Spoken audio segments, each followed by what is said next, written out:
What is up, guys? Welcome back to Will of DDT. My name is Anonymous, and today we are going to be going over another deck profile. Today, I'm very excited to bring back an old favorite of mine, Red-Green Law, the real law, the true law. OGs remember. This law took me to my first top 32 at a regional event, and yeah, this deck was just so much fun to play.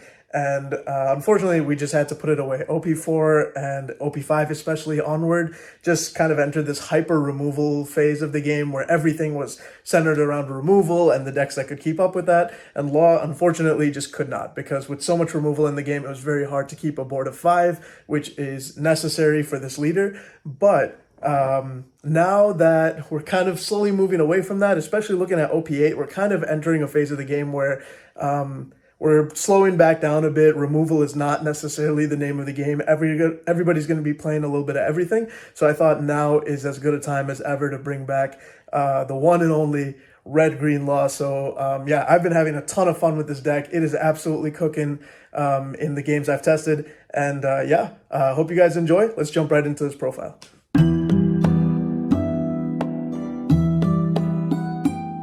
Alrighty, guys, jumping right into this deck profile, we have got our Red-Green Law leader from OP1. In case any of you need a reminder of what he does, activate main once per turn. If you've got 5 characters on board, so you need to have a full board, you can spend 2 Dawn, return one of your characters to hand, and then play another character with a cost of 5 or less from your hand that is a different color than the returned character. So you get to bounce, if you've got a full board of 5, you get to bounce a red 1 cost to your hand and replace it with a 5 green cost.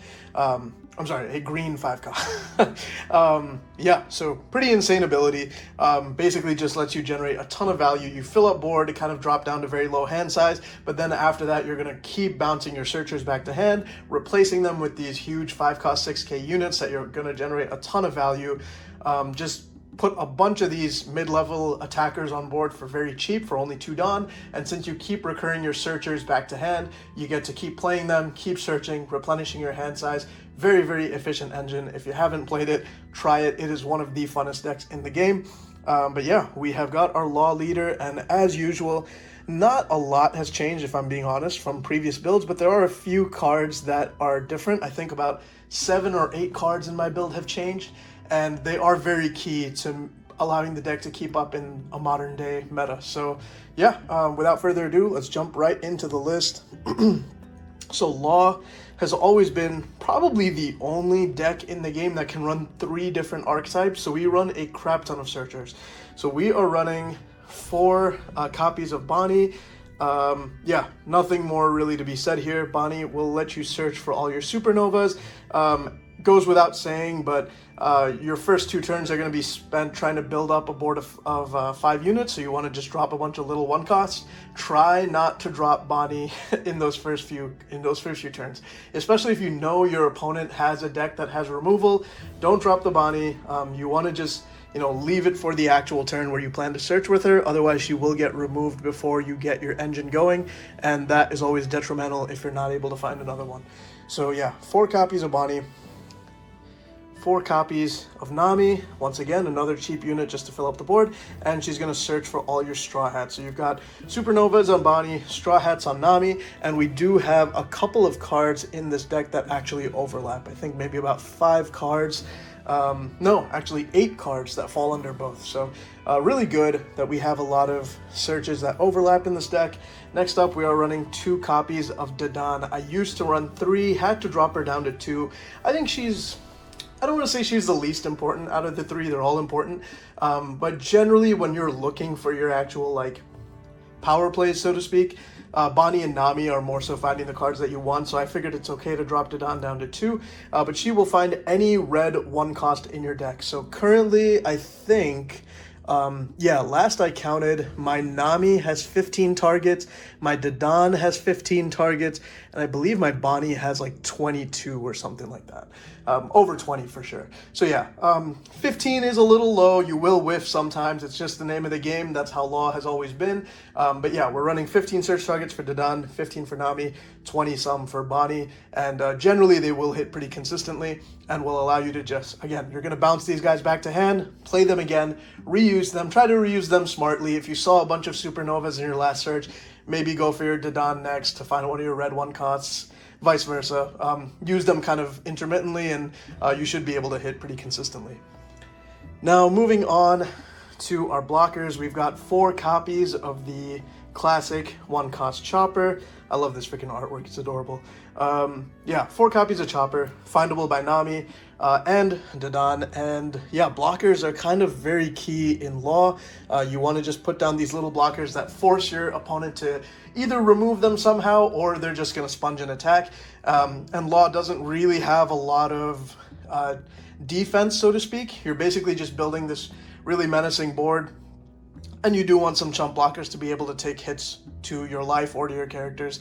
So yeah, Chopper is going to do that, as well as Beige. Beige is going to be searchable off of your Bonnie. Only 3 copies. Once again, really tight list. I do think that 3 Beige was common even back in the day for Law. So yeah, still the same deal. Only 3 Beige in the deck. These 7 chump blockers are going to do really well for you. You just try to have one on board at any given time pretty much, and it'll be able to sponge an attack, or at least demand some type of removal, which will cause your opponent to spend Dawn. So having those 2 is going to be really good for you. And then we are going to go into our 2K counters now. So we've got 3 copies of the Makino. This can be used occasionally. I have sometimes played it, especially if I've got 2 in hand for like a really cheeky surprise attack.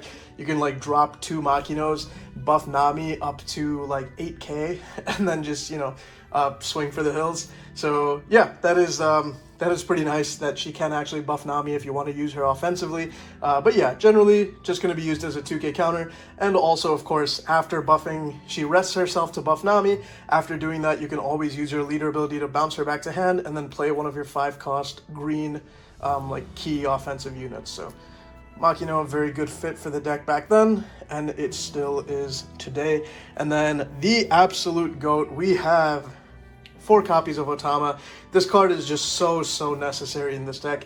2k counter, which is amazing, and for only 1 Dawn, she reduces the power of one of your opponent's characters by 2k.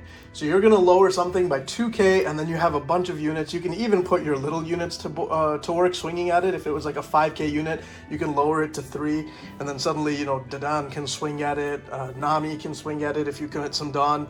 All your units can get in some swings, and you know, even your big units are pretty much going to guarantee the kill. So Otama just helps so much with board control. She combos really well with some other cards that we will be seeing later in this build, and yeah, just allows you to like kind of efficiently remove board so that you can move on to life. Generally with this deck, you want to like keep your opponent's board as minimally threatening as possible, and then just kind of gun for their life. You don't want the game to last too long, and Otama is really going to help you to stay in the game, because you're on low life pretty early on, so Otama is going to help you stay in the game by removing your opponent's board presence. Then we have 4 copies of Brook. Maybe one of the most useless effects in any other deck, but an amazing effect in this deck. Again, 2k counter, which is useful. On play, allows you to give 2 Rested Dawn to one of your leaders or characters. Again, in most other contexts, kind of useless because he costs 2 and then he attaches 2 Rested Dawn. In this deck, though, it does really matter because you need to fill up your board. So there are times where, you know, you can just play 2, spend 2 for a Brook, attach 2 Rested Dawn to one of your units, and then use Shambles, bring the Brook back, and then play something else in its place, and you're still going to get the full value Dawn-wise because you got to attach 2 Dawn from Brook to one of your units for an attack. So yeah, really goated card in this deck. Once again, that stays the same. This was always a staple in the deck before, does not change now. And then we are running 3 copies of Vista. Just very good removal. On play, you can KO up to one of your opponent's characters with a with a power of 3,000 or less. So once again, we can do some Otama combos here. We can spend one on, as early as our second turn, we can actually just spend one on Otama, reduce a 5k unit down to 3k, spend 3 on Vista, and then kill that unit. You can even like double Otama to kill a 7k unit. Of course, you guys probably know that Blocker Law will be coming up in this deck, who can like bounce the Otama back to hand, play himself, and then play the Vista to kill something. Just really good. If you get one of these in hand against certain decks, you do want to just hold on to it to combo it with Otama and just keep getting some efficient removal on your opponent's board. Then we have 3 copies of the 3-cost Zoro. Once again, a nice overlap here. This is searchable by Bonnie and Nami. It's a 3-cost 5k rush. Just really, really good card. Again, combos extremely well with Blocker Law. Again, most of you watching this video, I'm sure will know these combos already, but if you are new to this deck, I will kind of demonstrate some of them at the end of this video. But yeah, 3-cost, 5k rush, really, really good because you can usually get 2 attacks out of him in the same turn using your Blocker Law. So we are now getting into the top end of the deck. This card is the GOAT of this deck. He is a 5-cost, 6k green blocker. And on play, you can return one of your characters to your hand and then play a character with a cost of 3 or less from your hand. So this is one of the key cards of this deck, absolutely necessary for this deck to function. You are going to play your units, spend 2 for your leader ability, bounce a red unit back to hand, play the Blocker Law. Blocker Law will bounce something else back to hand, usually one of your 2k counters or your searchers, and then will play a 3-cost or lower unit, usually Zoro, so that you can get in a rush, or recur one of your searchers like Nami or Dadan, so you get another search and increase your hand size. Or you can, again, play Otama, bounce Otama back to hand with leader ability, play Blocker Law, recurs something else back to hand, plays Vista, kills whatever Otama reduced. The combos off of this guy are insanity. Yeah, just really, really amazing card. So that is going to be a staple at 4. And then we are running 2 copies of Cavendish.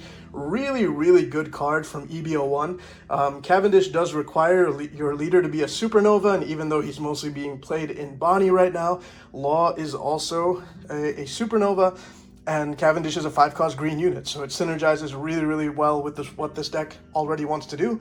So you're going to spend 2 Dawn to play, to, again, recur something, play your Cavendish, and then you're going to get your 2 Dawn right back. So basically your Shambles is straight up free if you use it on Cavendish.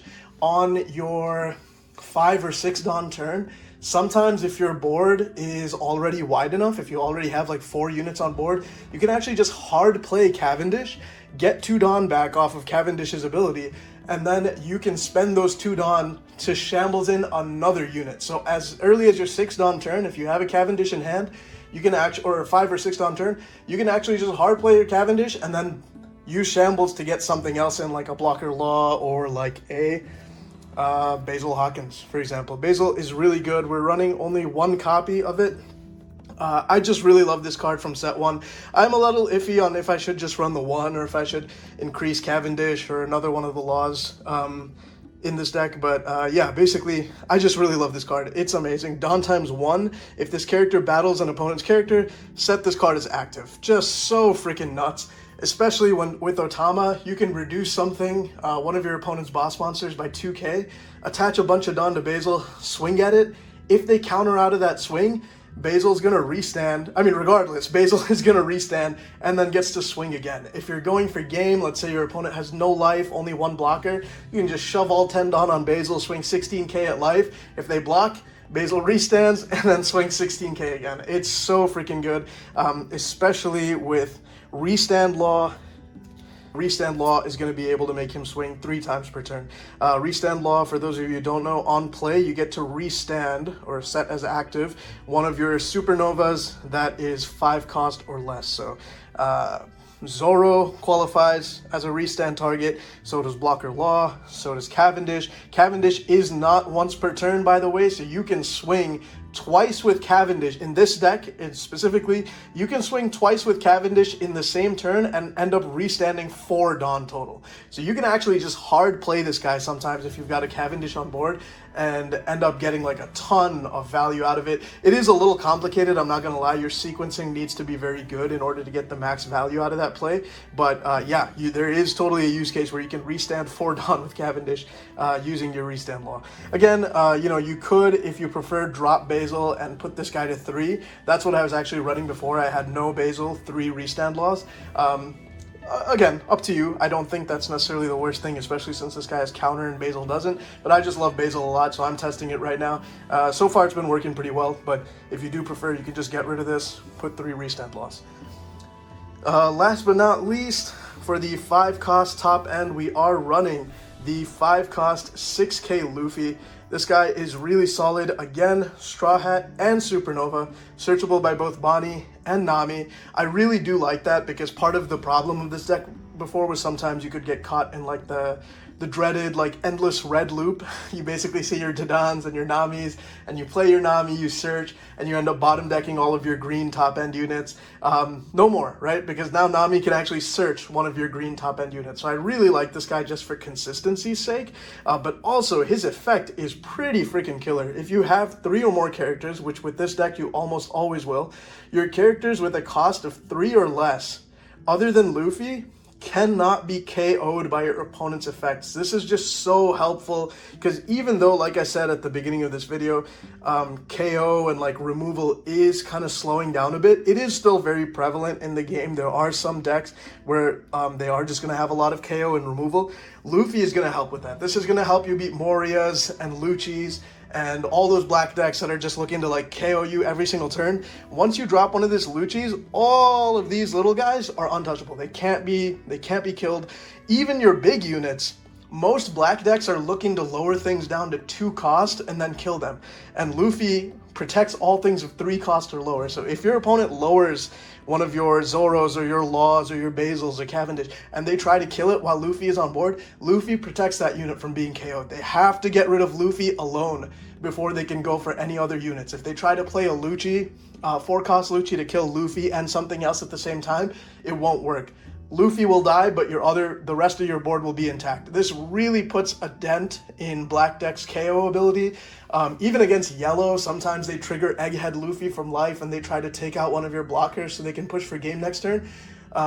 In a casual setting, you know, you'd probably just correct them and tell them that it doesn't work. But at like a big tournament, at like a regionals, you can just let them use the trigger after they declared it. You can say like, yep, sorry, like your Egghead Luffy doesn't kill anything because my Luffy is protecting my whole board. So yeah, really, really good card. I do like it. And again, another target for restand law and just a good attacker against your opponent. And then we are running 2 copies of the Jet Pistol. I love this card. I'm so happy to be able to play it again. KO up to one of your opponent's characters with a power of 6,000 or less. So yeah, this is really good, especially once you have Cavendish on board, because Cavendish will allow you to recur 2 of the Dons. So Jet Pistol essentially only costs 2 if you have a Cavendish already on board. So yeah, you just get to kill anything 6,000 power or less. Oftentimes I combo this with Otama to kill my opponent's boss monsters. So if they have an 8k unit, you can just spend 1 for Otama, 4 for Jet Pistol, kill the 8k unit. If they have a 9k or 10k unit, there's still a really great combo that I absolutely love. It's been one of my favorite plays in this game, which is, you know, let's say you have a board of 4, you spend 1 on Otama, you reduce their 10k unit down to 8k, you spend 2 on the leader ability, you bring Otama back to hand, you play Blocker Law will bounce something else back to hand and replay the Otama, and now you reduce their 10k unit down all the way to 6k, and then you spend 4 for a Jet Pistol and kill it. This is great against 9-cost Newgate, great against... Geez, I don't even know what 10Ks are going to be more relevant. Probably, you know, Isho, Moria, whatever you can think of. Any boss monster that's between 9 and 10k, you can use this Otama Blocker Law Jet Pistol combo. For only 7 Dawn, you develop a 6k blocker, and you get rid of a huge unit on their board. And especially if you do that, if you save that for like the end of your turn, that just feels really good, because oftentimes they'll take life really recklessly, thinking that they've got you next turn, thinking, oh yeah, I have this huge monster that can attack their life next turn, there's no way they're gonna survive. And then suddenly you just pull this Otama Jet Pistol combo out of your butt, and like they're like, oh shoot, what the hell, where'd my board go? So yeah, I love that combo. I would never play this deck without this card, even though I think a lot of people don't think it's necessary anymore. I absolutely love the Jet Pistol. Once again, searchable by both Bonnie and Nami, so very clutch. And then last but not least, we are running 2 copies of Kid. I have never been one to run Kid in my Law builds before. Some people did back in OP1, but I actually think it's really worth it now. Because Kid, you all know what he does. He rests himself on play, plays out at 3 cost or less from your hand, and then if you attach a Dawn to him, he becomes the target of all your opponent's attacks. Your opponents have to attack Kid before they can go for life, before they can go for board, and that just feels amazing. He's a supernova, so he is searchable by Bonnie, and the reason it works so well in this deck is because it combos really well with both Brook and Cavendish. This is a very specific scenario. On 10 Dawn, you have a lot of different options, whether it's Brook or Cavendish. On 8 Dawn, let's say you have both of them. Let's say you have already a Cavendish on board, and then let's say you have a Brook and a Kid in your hand, right? And let's say you got 3 units, one of them is Cavendish. So you're gonna spend 8. You're gonna spend all 8 of your Dawn on the Kid. You're gonna activate Kid. Kid will play Brook from hand. Brook will activate his ability to take 2 of the rested Dawn that you just spent playing Kid and attach them to Kid. So Kid now has 2 Dawn on him. His effect is live. Then you're going to swing 6k with Cavendish. You're going to restand 2 more Dawn. And now you have a Kid with 2 Dawn attached, and you still have 2 active Dawn to spend on your leader ability. You can bounce the Brook back to hand and play a Blocker Law, or play a Luffy, or a Basil, or whatever you want. I mean, it's freaking amazing. On 8 Dawn, you can set Kid live and establish another 5 cost alongside Kid. Such an insane combo. On 10 Dawn, again, way easier. At that point, you only need either the Brook or the Cavendish to accomplish this combo. You don't need both. But on 8 Dawn, if you have both, which is not impossible, by the way, that's very, very common scenario to have Brook and Kid in hand and Cavendish on board. On 8 Dawn, you can actually just do one of the craziest combos I've seen in the game. So in those games where you see that that's about to happen, where you see you have the Kid and the Brook in hand, and the Cavendish as well, establish the Cavendish as early as possible. Try to take as much of your life as recklessly as possible. Just let your opponent slam into your life, take all 4 of them, and then just establish that Kid, and you have this huge hand size to protect the Kid, and it's just insane. It's like getting it live that early and establishing another attacker alongside him just feels so, so good. So yeah, I absolutely love that combo. I think just because of these 2 cards now being in the deck, I think it warrants itself even more, and it's just really, really good in some matchups where you know your opponent is going to be able to prolong the game. Kid helps you with that, because your opponent is not able to easily clear your board or gun for life. Like, they have to deal with this before they can do anything else. Okay guys, and that is the deck. I hope you guys enjoyed. Again, this is one of the funnest decks to play in the game. It's not, I don't think it's like super favored into anything, nor is it really bad into anything. It's just like a really good toolbox deck. I think that's the best way to describe it. It's got this kit full of like a bunch of different effects that all just kind of synergize well together, that help you out in any given scenario. A little bit of removal, potential for like aggro using these cards, potential for just like crazy board clear using things like these, you know, potential to push for game very well using like the restand, just so many different and tons of searches, and the ability to just bounce back and recycle searches to just keep hand size big. It's just a really, really good utility, kind of like efficient toolbox deck. Yeah, I love playing Law. I hope you guys enjoy it too. I'm gonna kind of wait to see if the OP8 meta shapes up to have like any very specific leaders. I really do anticipate the OP8 meta is going to be super diverse, which I think will be a good thing for Law. If there ends up being like one or two really dominant decks in the OP8 meta, maybe I will kind of tweak this list to match that. But I do, again, just from testing on the sim so far, which does have the OP8 cards already, in circulation and play, I do think that this Law deck is going to be really good for OP8. So I hope you guys enjoyed. Test it out. Let me know what you think. And as always, like, comment, subscribe. We really appreciate it. Helps us make more content. And we will see you in the next video. Peace.